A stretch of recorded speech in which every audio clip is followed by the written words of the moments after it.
Good morning, Port St. Lucie. Welcome back to another episode of PSL Daily Download, your first stop to all things real estate in Port St. Lucie. Today is June 26, 2024. Hope you're having a fantastic start to your day, this hump day. Today we got a lot of stuff to cover. We're going to see where the numbers are, our inventory for Port St. Lucie. We're going to look at where the rates are, what the market is telling us, where mortgage applications came in for the week and kind of what that is telling us. So let's jump right in.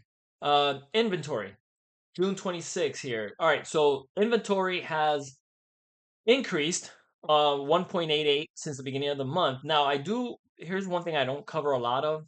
This bottom line right down here, you can see where it says medium and the change percentage. So these numbers here in black, those are actually the median of the column. So I'm going to kind of touch on that. I don't think I ever covered that. So I wanted to cover that real quickly as I go through the numbers. But just know that's the median price, not the average. The medium, so right in the middle.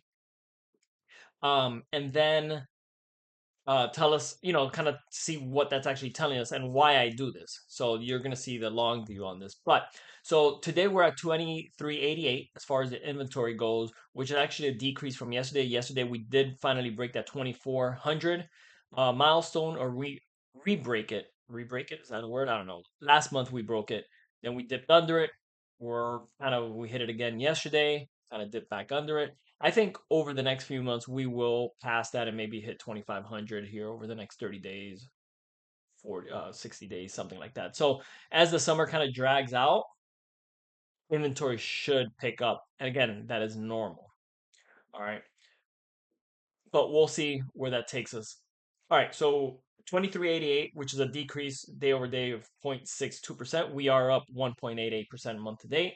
Our listings under 375, we're at 565, a decrease of 583. Again, affordability is driving this bucket here. The lower the price range, the faster they're coming off the market. That's more likely an investor is going to buy it because they could cash flow it. It's more likely a regular, especially a first time home buyer, is going to qualify because of the income or the down payment requirements. So a lot of reasons.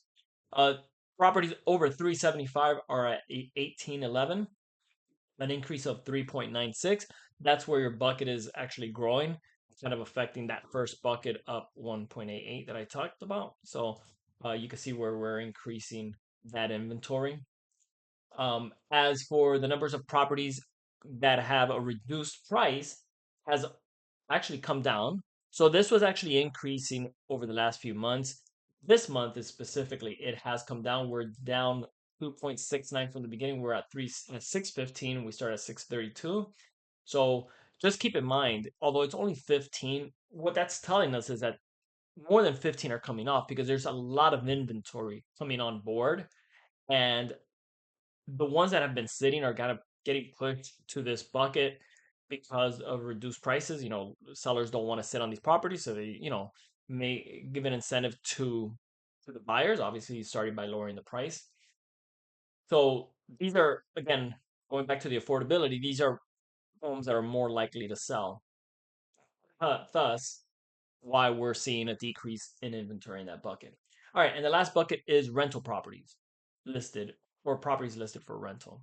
And that has actually increased almost 10% from 450 to 490. So pretty sizable increase of 40. Now, why do I track this? Why is this important? Right?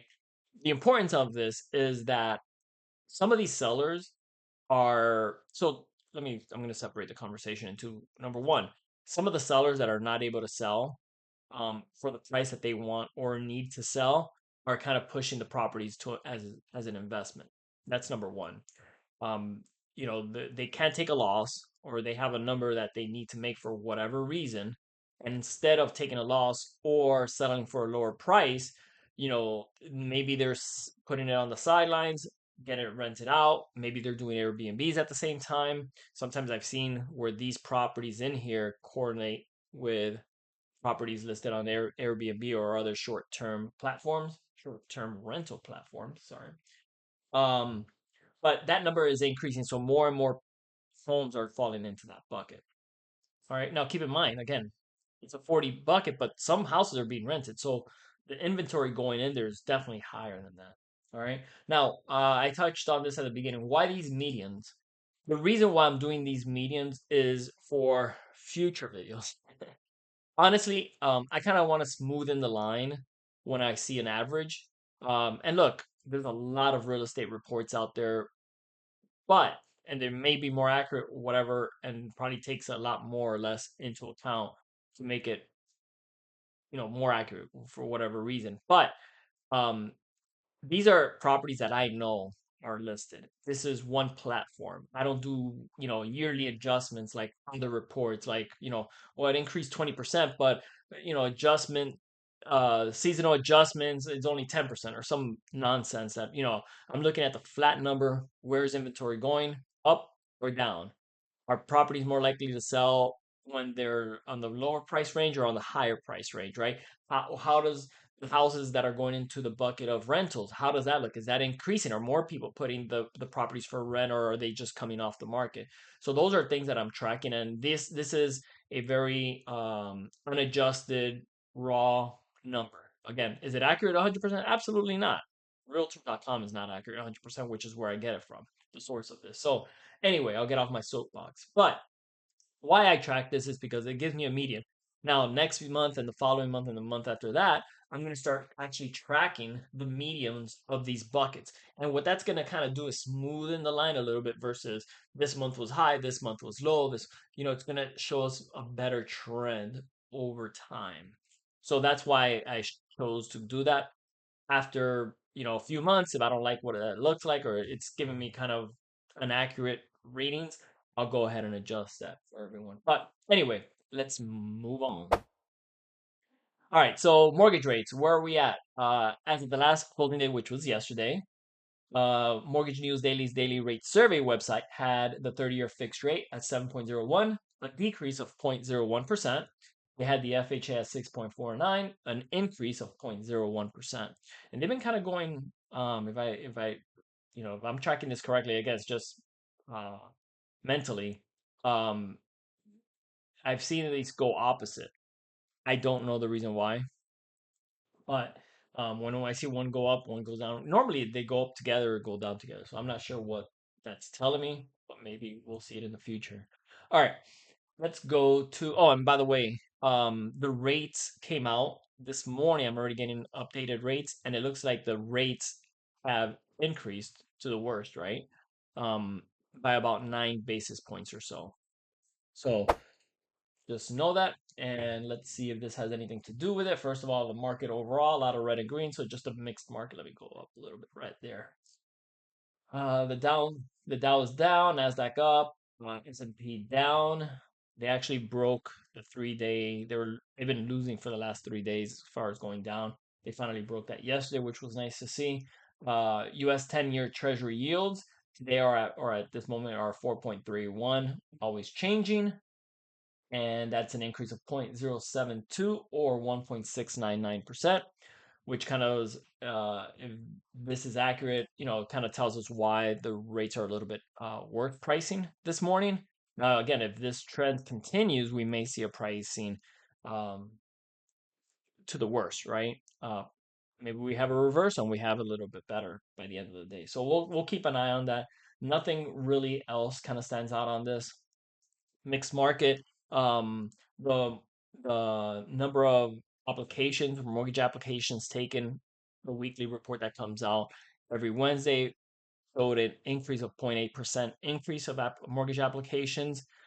So what that's telling me, well, it's not telling me, it's confirming what we already know, which is this is a high season, and I expect this most likely to increase, even slightly through the end of this summer, maybe early fall.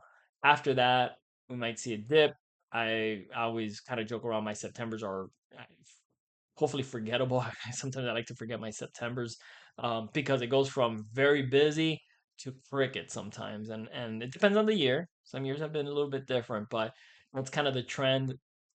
Kids are back in school, parents are running around. You guys know what I'm talking about. So the last thing you need to, and most likely if you were going to move, you did it during the summer before the school year started. So, but if you hold off, here's a tip. If you hold off, so after that, you may get a sale.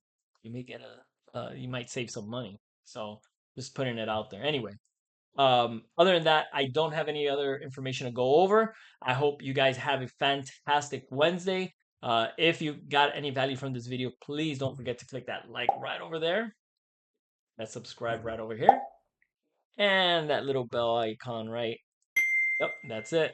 So other than that, have a fantastic day. Watch this video, get a little bit more information. I'll see you guys in the next one.